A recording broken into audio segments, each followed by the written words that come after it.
Rule 7.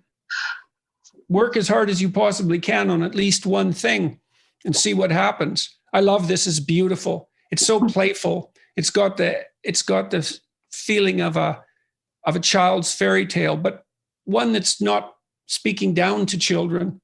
And there's real love in it.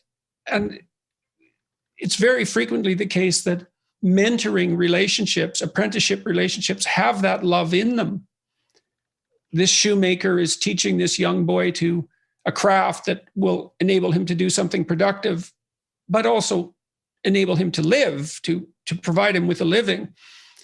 And he's the good father, like Geppetto. He's obviously pleased that his apprentice is showing mastery. And that's the definition of a good father, perhaps a good parent, that you're pleased when your son or your daughter advances, even when they advance beyond you, which hopefully they will if you're highly successful.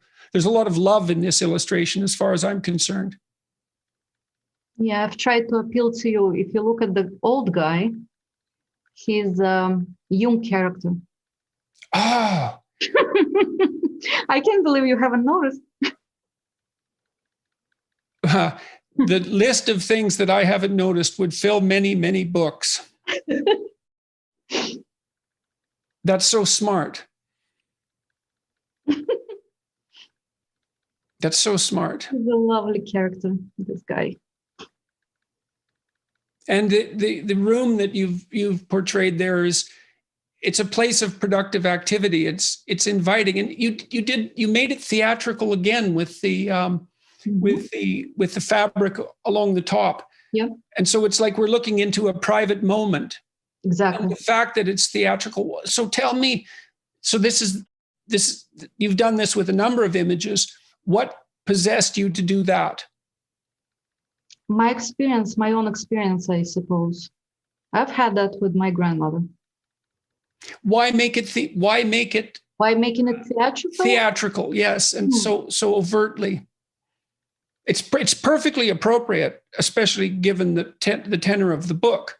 I'm not sure. Again, I'm not sure about most of my decisions. I wouldn't. Yes, well, that's the problem with if artists can say what they do, they wouldn't need to do their art.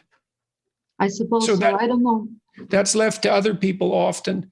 And some of the worst claptrap ever produced is analysis of art, often by the artists themselves, but often by critics as well.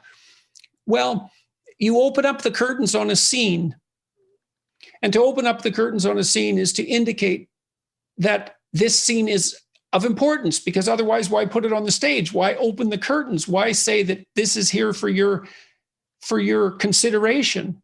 And so you're displaying to the viewer something of crucial importance here, is that this relationship exists and it's healthy and positive. Yeah, and something it's possible, and it's intimate, very intimate. Yes, and it's intimate as well. Yes, exactly. Yes, lovely, beautiful. That's my favorite. Yes, and you managed to imbue this illustration with sentiment without it being maudlin or naive or saccharine or sugar-coated, any of that. And that's a very tricky thing to do, to make something positive and joyful and loving like that without it degenerating into sentimentality. Yeah, so, with the boy, I was struggling because many boys have increased emotions. They're very emotional. And I needed to show a sense of awe. But every boy I tried, I probably tried 20. Didn't work until I found this picture of my son 10 years ago. He was making bubbles, soap bubbles, in the original picture. And he looked at them without overly expressing his joy. And right. That's the moment I like. It's something in between. Right. So he's contemplating. Yes. Happily. Exactly. He's not sure if it's good or not, but the father approves. Great.